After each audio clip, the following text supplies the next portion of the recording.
Nderuar besimtar, inshallah shkurtimisht me ndihmën e Allahut të lartësuar do ndalemi tek një ndodhi e cila me të vërtetë është interesante dhe me plot dobi, që ka ndodhur në kohën e profetit, në kohën e Muhamedit alayhis salam. Dhe do përpiqemi inshallah të shkëputim 2 apo 3 dobi të cilat ne na lipsen na nevojiten në përditshmërinë tonë. Kjo ngjarje ka të bëjë me një moment nga momentet më të vështira që ka përjetuar i dërguari i Zotit. Dhe bëhet fjalë për në momentin kur u rrethua Medina nga ajo ushtria aleate. Banorët e Mekës kishin pajtuar dhe mercenar të shumt në bashkëpunim edhe të ngushtë edhe me hebrejtë e Medinës, me xifut e Medinës. Kishin bërë një plan perfekt për të hequr nga sipërfaqja e tokës muslimanët, për t'i zhdukur plotësisht. Dhe vendosën që ta rrethonin Medinën dhe ja qelluan, e rrethuan për 1 muaj rresht. Mirë po, duke ditur kapacitetin që kishin muslimanët për të përballur me pabesimtarët, kapaciteti ishte i kufizuar, u dha i propozimi perfekt për Salman el Farisiut që të mos dilin në fushën e betejës, mirë po të hapnin një hendek, të hapnin një kanal të gjatë, diku të 6.000 metër, dhe shumë të thellë në mënyrë që kalorësia e ushtrisë armike të mos depërtonte në thellësi apo në brendësi të qytetit. Dhe kjo gjë ndodhi. Mirë po në atë kohë nuk ishte mjete siç janë sot. Skrepa apo ekskavator, mjete të cilat për një kohë të shkurtër vijnë me një rezultat shumë të madh. Do duhej që me mjete shumë primitive të realizonin këtë punë dhe të hapnin këtë kanal kaq gjigant dhe kaq të madh. Dhe çfarë ndodhi? Duke punuar dhe ishin mobilizuar gjithë banorët e Medinës, të paktën ata që kishin mundësi fizike pa përjashtim, duke punuar në një moment shkojnë dhe i ankohen të dërguar të Zotit lartësuar, sepse u kishte dalë një shkëmb, një mas dheu apo shkëmbi që nuk po ja dilnin dot, nuk po e hiqnin dot. Dhe i gjejnë të dërguar në Allahut të lartësuar. Vetë ishte i pari tyre që punonte, pra ishte përkushtuar në punë, madje e gjejnë të dërguar në Allahut të lartësuar dhe që kishte vendosur në stomakun e tij apo në barkun e tij kishte lidhur gur për ta shtrënguar stomakun dhe në një farë mënyrë për të kufizuar atë ndjesinë e urisë.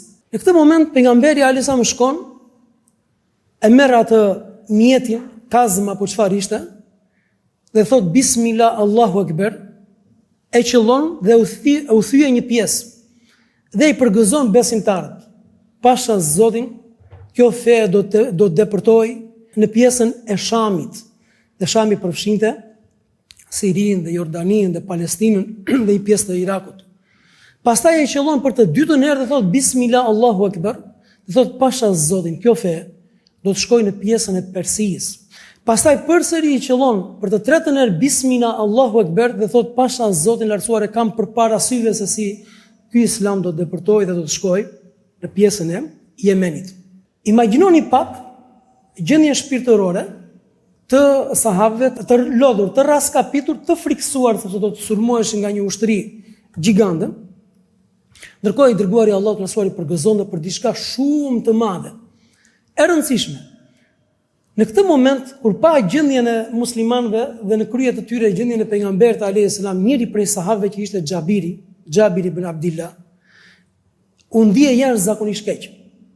Dhe i thotë dërguari i Allahut, më jep leje të shkoj në shtëpinë time, të shkoj pak në shtëpi, dhe imagjinoni disiplinën e sahabëve. Një Zot e di se sa orë kishin që punonin në krye të detyrës me gur të lidhur në barqet e tyre, të uritur, të friksuar normal. Mirë po, disiplina e besimtarit, disiplina e muslimanit. O i dërguari i Allahut, a më jep leje të shkoj pak në shtëpi? Thot për profeti alayhis salam, patjetër shko. Shkon dhe e pyet bashortën, e cila ishte një grua nga më të mrekullueshmet dhe nga më fisniket e Medinës. Dhe i thot, oj bashortë, a kemi ne diçka për të ngrënë në shtëpi? Kemi diçka? I thot, Pasha Zotin, kemi kecin e fundit, kemi një kec, dhe kemi edhe pak brum elbi. E kam bërë gati për ta gatuar. Thot, dua që të ftoj të dërguarin e Allahut, sepse ja përshkruaj ti gjendjen që ishte i dërguari i Zotit. I thot, në rregull, me atë shikimin tim dhe me vlerësimin tim mund të ketë për 2-3 veta. Kthehet Xhabirit te profeti alayhis salam, i thotë: "O dërguari i Allahut, sot je musafir, por me zë të ulët, je musafiri tim, pra bujrum në shtëpinë time. Dhe mund të marrësh 1 apo 2 veta, pa vetë i tretë.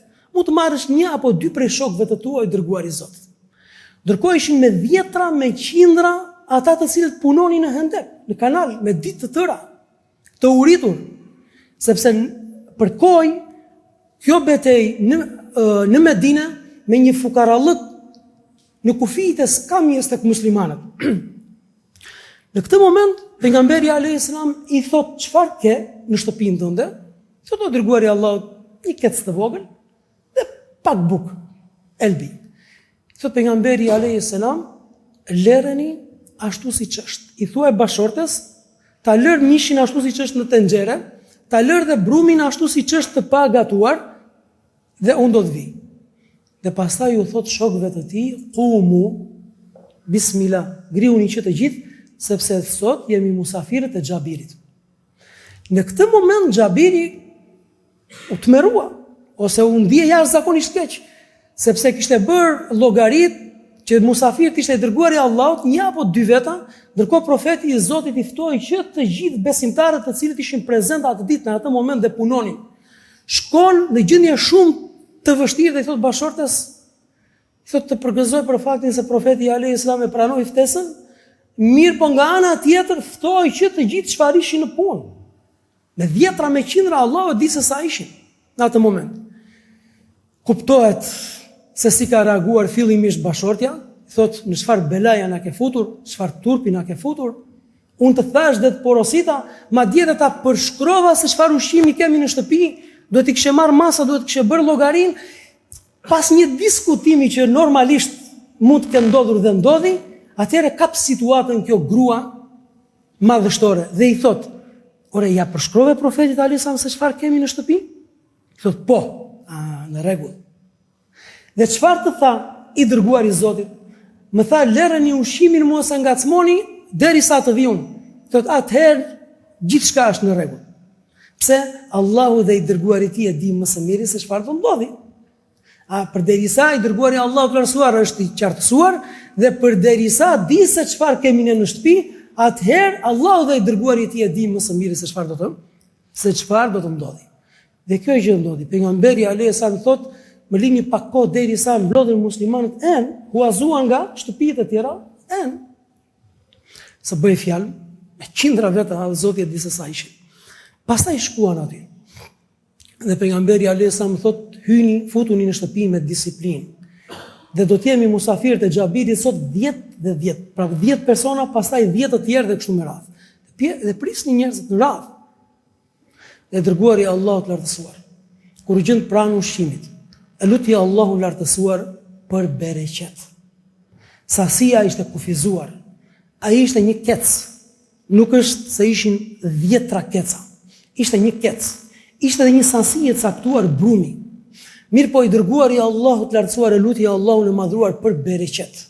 Pastaj, atë tenxherën e cila ishte mbyllur fustë dhe dorën, merrte mish dhe pastaj nxirrnin dhe bukën e pjekur nga furra, e vendoste mishin në një copë buke dhe u shpërndante shokëve të tij dhe pasha Zotin e gjithësisë, siç thotë dhe transmetuesi, atë ditë kanë ngrënë derisa janë ngopur. Madje kanë lënë ushqimin aty që të gjithë banorët e Medinës, që të gjithë çfarë ishin prezent aty me të dërguarin e Allahut të lartësuar. Pastaj pasi u ngopën që të gjithë, Muhamedi sallallahu alaihi wasallam i thot kësaj gruaje fisnike, i thot: "Hani sa të doni prej këtij ushqimi, pastaj dhurojeni atë çfarë do mbetet, sepse njerëzit janë të uritur." Dhe e kanë quajtur, e kanë cilësuar këtë gosti, këtë drek, ajo gostia, ajo dreka e bereqetshme e Xhabirit, e cili u nis me një niyet të mirë për të ushqyer apo për të gostitur të dërguarin e Allahut lartësuar dhe dikë tjetër prej të uriturve, mirë po deshi Allahu lartësuar që të ushqeheshin të gjithë banorët e Medinës dhe deshi Allahu lartësuar që ta transmetojë një se kur do Zoti i gjithësisë tek njerëz të caktuar derdh Allahu lartësuar një bereqet të pa imagjinueshëm. Tani orë të nderuar, ta përmbledhim të nxjerrim një apo dy dobi dhe pastaj ta lutim Allahun lartësuar për bereqet në jetën tonë. Ajo gjë që ne e kuptojmë, ose dua të shkëpuz nga kjo ngjarje, e para dhe shumë e rëndësishme, në momentet më kulminante, më të vështira të jetës së dërguar të Zotit lartësuar dhe të muslimanëve, nuk ka pranuar profeti i Zotit, ai profeti i madh, ai burri më i madh që ka jetuar në tokën e Allahut. Nuk ka pranuar që t'i lërë besimtarët të dëshpëruar në pesimizëm të thyer, edhe pse superfuqitë e kohës ishin kundra muslimanëve në atë kohë. Madje ishin gati duke ardhur ushtria alaate, 4.000 ishin mercenar. Ju e dini se çfarë do të thotë termi mercenar. Njerëz gjakatar të cilët kanë si synim vetëm të grabisin dhe vetëm të përfitojnë. Nuk njohin norma lufte, nuk njohin norma betejë, siç mund të ketë pjesa tjetër e armikut. Jo, mercenar. 4.000 ishin prej fisit Gatafan ishin mercenar. Imagjinoni gjendjen e vështirë të muslimanëve. Uria, po ashtu, puna dhe plani që kishin për të realizuar hendeku i madh. Në këtë moment, këta njerëz që ishin të lodhur, të raskapitur, të uritur, i dërguari Allahut lartësuar thot bismillah, Allahu akbar, dhe i katapulton në ambicie, i katapulton në optimizëm. S'ka vend për pesimizëm, s'ka vend për të ulur kokën, nuk ka vend për të dëshpëruar, wala tahinu wala tahzanu wa antumul a'launa in kuntum mu'minin. As mos u do besoni, as mos u dëshpëroni, as mos u dorëzoni, as mos u mërzitni, sepse jeni më të lartët përderisa jeni besimtar. Pasha Allahun, tani unë e shikoj se si po përhapet Islami në Persi dhe Islami ka shkuar në Persi. Tani po shikoj se si po përhapet Islami dhe po depërton Islami në Yemen dhe Islami ka shkuar në Yemen. Tani po shikoj se si po depërton dhe po përhapet Islami në Sham dhe Islami ka shkuar cep më cep në pjesën e Shamit. Kur e tha këtë gjë i dërguari i Zotit? Kur i karikoi dhe i motivoi besimtarët me këtë optimizëm? Me këtë optimizëm në një moment nga momentet më delikate dhe më të vështira që kanë përjetuar. Atëherë kur ishin duke u sulmuar nga armiku. Prandaj mësimi i parë dhe shumë i rëndësishëm që ne marrim është nuk ka vend për pesimizëm, për thyerje, për dëshpërim në jetën e besimtarit dhe të besimtares. Hallet janë halle, do vinë. Sprovat janë sprova, do vinë. Vështirësitë janë vështirësi, do vinë. Mirë po me Allahun lartësuar, me mbështetje tek Zoti, me fuqinë e imanit dhe të besimit, me mendimin e mirë tek Allahu i lartësuar dhe me parimin se pas vështirësisë apo bashkë me vështirësinë është lehtësimi, dhe me parimin tjetër wa asa an takrahu shay'an wa huwa khairun lakum, dhe ndodh që diçka konsideroni të keqe dhe ajo është e mirë për ju, dhe ndodh që diçka konsideroni të mirë dhe ajo është e keqe për ju. Me këto parime dhe me njëri tjetrin të solidarizuar, të vllazëruar dhe si një trup i vetëm, duke u qëndruar afër njëri tjetrit, pasha Zotin e gjithësisë, nuk ka vështirësi që e gjunjëzon, dhe nuk ka sprovë që e gjunjëzon besimtarin dhe besimtaren. Ky është mësimi i parë që ne marrim. Mësimi i dytë, duhet të synojmë dhe duhet të kërkojmë në jetën tonë bereqetin, jo vetëm sasinë. Sasia është tjetër gjë dhe bereqeti është tjetër gjë. Bereqeti është esenca hyjnore që zbret prej Allahut me urdhër të Zotit. Nëse zbret në diçka apo diku, i jep formë, i jep mirësi, e shton atë, i jep vlerë, i jep duk që thot populli. E ndjen, e shijon, të bën mirë, përkthehet në dobi. Dhe ky bereqet mund të zbresin pasuri, mund të zbresin në jetë, mund të zbresin në kohë, mund të zbresin në fëmijë, mund të zbresin në familje, mund të zbresin në një bashkësi, mund të zbresin në umet, mund të zbresin në punë, në angazhime. Nëse në angazhimet tona nuk ka bereqet prej Allahut të lartësuar, atëherë në mënyrë të pashmangshme jeta jonë do të jetë, apo jeta e personit që nuk ka bereqet në jetën e tij apo në angazhimet e tij do të jetë jashtëzakonisht e vështirë. Prandaj çfarë ka thënë, sa bukur ka thënë i dërguari i Zotit Muhamedi alayhi salam. Mos e konsideroni thatësirën mos zbritjen e shiut. Edhe një herë.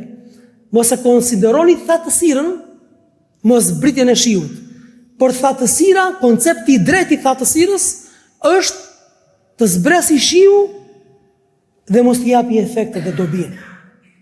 Të zbresi shiu dhe t'i shikojnë që nuk jap efektet, nuk e jep dobinë në të mbjella, në fruta dhe në jetën e përditshme të njerëzve. Mos e shikoni, thënë ndryshe, duke ju referuar këtij hadithi, mos e shikoni fukarallëkun dhe varfërinë të sasia e pakët, të rogat e ulta, apo të këta ardhurat e kufizuara, mujore apo vjetore që mund të ketë një familje, apo që mund të ketë një shoqëri, apo një bashkësi, kërkojeni diku tjetër, kërkojeni tek mungesa e bereqetit.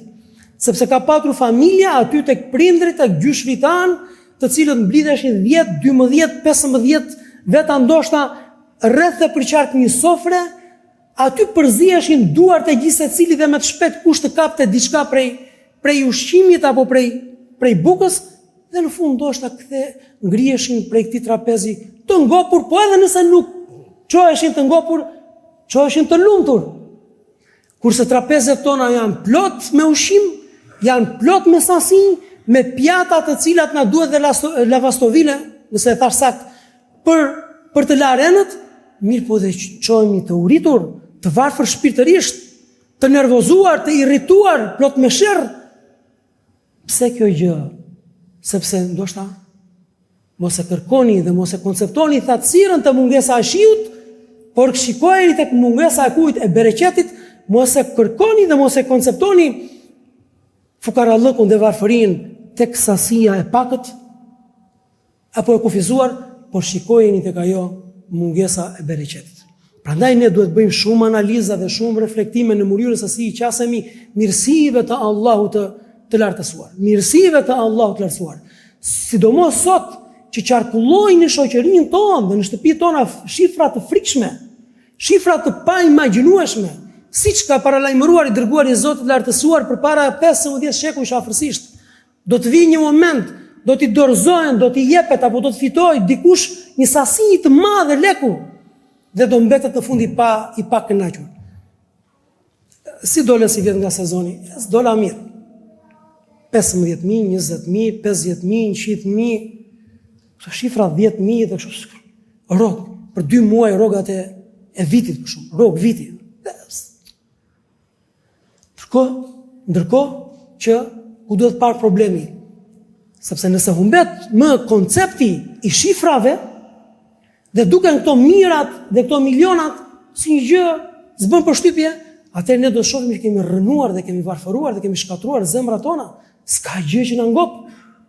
Absolutisht nuk ka gjë që ngop njeriu, sepse nëse duket pak këto mira, edhe miliona do i duken pak, edhe miliarda do t'i duken pak, dhe problemi ku është? Problemi është tek bereqeti dhe problemi është tek kënaqurit me atë gjë që të ka dhënë Zoti i lartësuar. Prandaj të synojmë bereqetin, të lutemi Allahut të lartësuar, o Allah na begaton jetën tonë, na begaton shëndetin tonë, na begaton pasurinë tonë, fëmijët tanë, familjen tonë, na begaton jetën e përditshme. Absolutisht asnjë çast mos jetojmë një jetë pa patur esencën hyjnore që është bereqeti.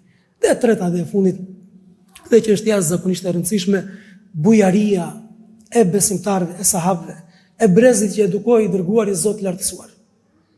Të duket një veprim i vogël, çfarë kemi në shtëpi moj bashorte? E vetmja pasuri që kemi në shtëpi është një kec, dhe kemi dhe kaq, dhe pak brum, një tas me brum. Dakor, i dërguari i Allahut lartësuar është i uritur.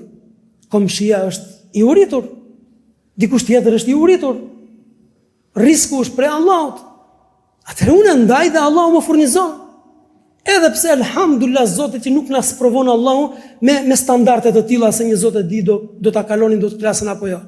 Por të paktën të jemi bujar, të jemi dorë lëshuar, të mos jemi koprac, të mos jemi bakhil, të mos jemi të ngushtë, të paktën minimumi të mos injorojmë fukarët, të mos i poshtërojmë ata, të mos i shohim me syrin e nëshmimit, minimumi të mos ta përqejë vetja.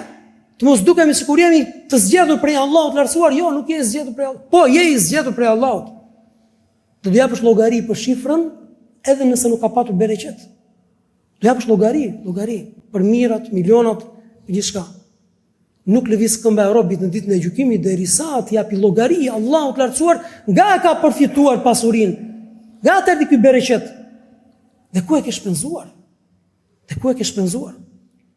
Prandaj fisnikëria dhe bujaria që kanë qenë tek sahabët e brezi që edukoi dhe rriti i dërguari i Zotit të lartësuar. Dhe fundit mrekullitë ndodhin tek profetët, tek njerëzit normal nuk ka mrekulli. Mirë po tek njerëzit normal, po. Ka ndihmë hyjnore, po. Ka bereqet, shtim të bereqetit dhe të riskut dhe gjendjeve të jashtëzakonshme pa tjetër që ka. Dhe ne lutim Allahun lartësuar që Zoti i gjithësisë ne të na ketë në përkujdesin e tij, dhe të na mbushë jetën tonë me mirësi dhe me bereqet, dhe të na ruajë Allahu lartësuar nga një jetë dhe nga një të jetuar i shkuar dëm. Ku njeriu në fund të jetës së tij kthen kokën pas dhe bën një bilanc dhe thotë: "Ore, pse jetova? Por çfarë veprova në jetën time? Çfarë gjurmë lash?" Na ruajt Allahu lartësuar nga një jetë e tillë. Allahu ju mbuloft me mirësitë e tij dhe Allahu na nderoftë si në të botë dhe në botën tjetër. Na të boftë Allahu lartësuar gjithmonë në mirësi.